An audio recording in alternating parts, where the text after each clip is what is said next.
This brand new townhouse looks amazing. But before you buy a new build, there are 5 things you need to know. And mistake number 3 could cost you thousands. The first thing you know is that buyers have the power. So one of the best examples that I can show, here in the living room, we have this integrated TV wall, accent wall with some storage here as well. Maybe you didn't want that. Did you know that you could actually ask the builder to get rid of this? And they have in previous units.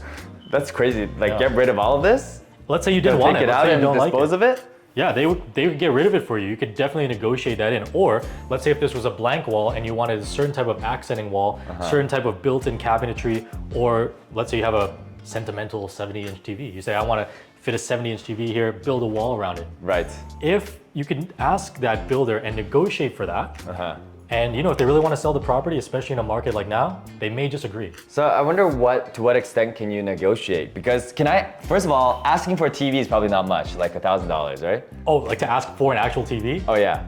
You could do that too. But like, to what extent can we negotiate things? What if I say, I want this wall painted, I want the whole house painted another color? Does that work? Everything can be negotiated, Alex, and that's why a lot of buyers and maybe agents are unwilling to say, hey, let's make some changes. Of course, if you say, let's paint everything black, you know what I mean?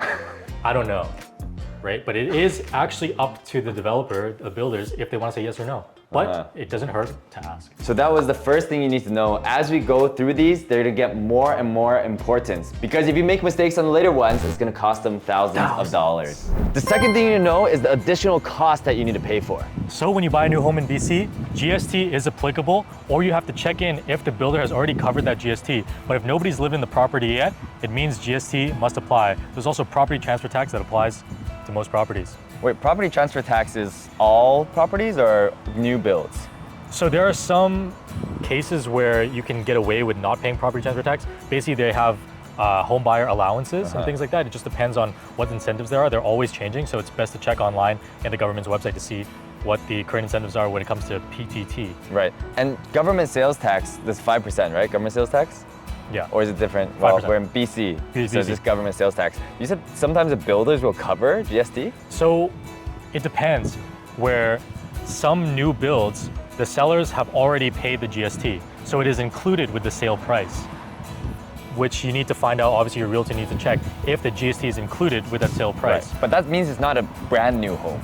It's someone's lived in it. No. What? So it could be not lived in yet, but the GST has been paid. But sometimes if maybe the realtor didn't find out or you didn't dig deep enough, you think that's the entire purchase price, but then it's still plus GST. So you have to verify, has the GST been paid or not? Is there a GST certificate available? And make sure that you know those closing costs. Interesting.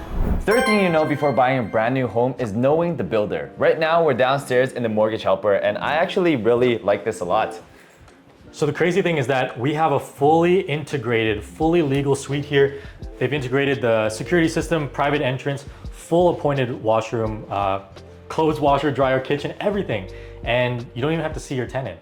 That's an amazing benefit because you could rent this out for, actually, I don't even know what the rental rates are. I'm not a property manager in this area, but that can offset your mortgage by quite a bit. Yeah. I would say at minimum, $1,500. How does knowing the builder influence how you buy a brand new home? So it's very important to know who the builder is, what their footprint is in the Lower Mainland here, because you can see their previous builds. Maybe you search up the company name on the news.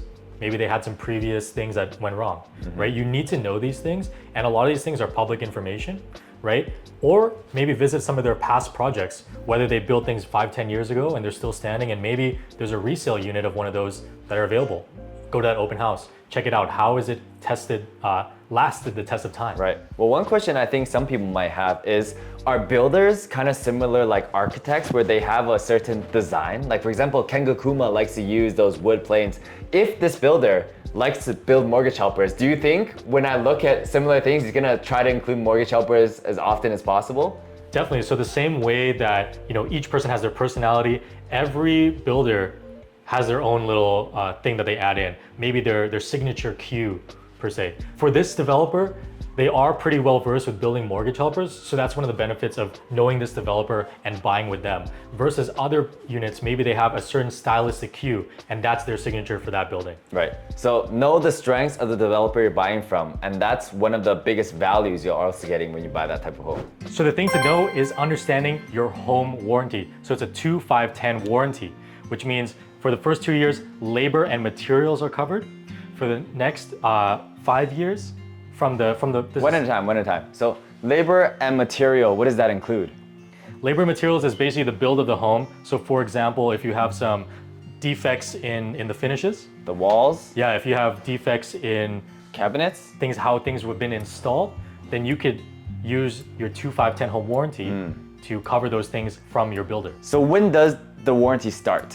So your 2, 5, 10 warranty begins on the first day that the title transfers to the first owner. To the first owner. So if it's built brand new and it never sold, then the warranty has not started? The warranty has not begun yet. Then what happens if something happens when the warranty has not begun for the developer? They just cover all the costs? Well, of course, the developer still owns it, so they will cover those. They have their own insurance probably when they built it. Yeah. Right. Okay, so that's the 2-year warranty, labor and material. Labor and materials. 5-year warranty is what? 5-year warranty is going to be the building envelope. So essentially the outer structure of the property. In Vancouver, we have a lot of problems with rain, right? So we want to make sure we keep the moisture and drivers crashing into buildings. That happens all the time. Not in Vancouver, I guess. That happens more frequently these days. But they want to keep the moisture out, and it's going to be their building envelope. So that's essentially any of the materials, any of the structure that is encapsulating the building. Sure, and what is our 10-year warranty? 10-year warranty is going to be on structural defects. But why do they have to understand the warranties before they buy a new home? So for example, and I've run into this in the past, where I had a client purchase a home, and about 9 months after they purchased it, they started to see some of those labor defects. Yeah. And they asked me, so you don't have to go through my contractor. Oh, and the warranty goes through the builder. Yes. Well, it's covered under traveler's insurance as well, or Travelers Canada, right? Essentially. But there's a process in place in order for you to make these warranty claims. So you have to go through that process in order to get those things covered. But the most important thing about this point is knowing that you can search for this info. Exactly. Because some people, I don't know, if it costs a lot, they probably would search it anyways. But maybe some people just don't and just pay for it themselves. What happens is when things go wrong, some people go into panic mode for, oh, this is going to cost so much, I need to find the best quote. They forget that, when they think about warranty, a lot of people think about cars. Right. My car is still under warranty. They forget their home is actually still under warranty. Yeah. Right? So that's also the benefit of buying a new home, but you have to understand your benefits in and out. Now, the most important thing about buying brand new homes is not doing inspection, and this could cost you loads of money. And the reason is because just because it's brand new doesn't mean it's perfect. A lot of people think when they're buying a brand new product, again, to kind of compare it to cars, they think, oh, the car's brand new, just drive it off the lot, we're ready to go. But when you buy a home, there are so many different mechanical, electrical, fitment things that need to be checked out by an expert that you want to know about before you close on the property. Right, so you know a lot about cars. How different is buying a new home to a new car? Vastly different. Okay. Because when they build a car, it comes off an assembly line, mostly robots these days, that are gonna have precise fitting and installation and things like that. Right. Versus a home, again, going to the importance of knowing the developer, right? What are their building practices? What materials do they use? There's so many different components that can be at play, right? And you're gonna wanna know these things because it's gonna cost way more than a car to fix if you didn't look into it. Right. And is there guidelines of how many checks a developer needs to go through? There are. I'm not too well versed of the A to Z when developing different homes here in the Lower Mainland, but I am pretty well versed talking with the inspectors of properties that I do for my clients, on a bi-weekly basis at the very least. And the big things to search out for, and the reason why we're in the kitchen here, are the plumbing, the electrical, and things of entry points. So windows, doors, things like that. You want to make sure, let's say, the door seals, the moisture is kept out. Right? And then here in the kitchen, you want to make sure the plumbing is not only up to code, because obviously they need an inspector to get the occupancy permit, but also get the inspector's take on the potential longevity and the building practices that the developer has chosen. And this is different from buying cars, because cars, if there's something wrong, you can take it back and they'll fix it. If there's a problem You can literally just drive it back or get it towed back Yeah. and get the whole thing fixed. Right. But then in a home, you may be potentially chasing issues after issues if you didn't get an inspection from the, not to say that one home is way worse than another, but the thing is at least you know. Those are the 5 things you know before buying a brand new home. If you have any questions, comment down below and check out our next video over here.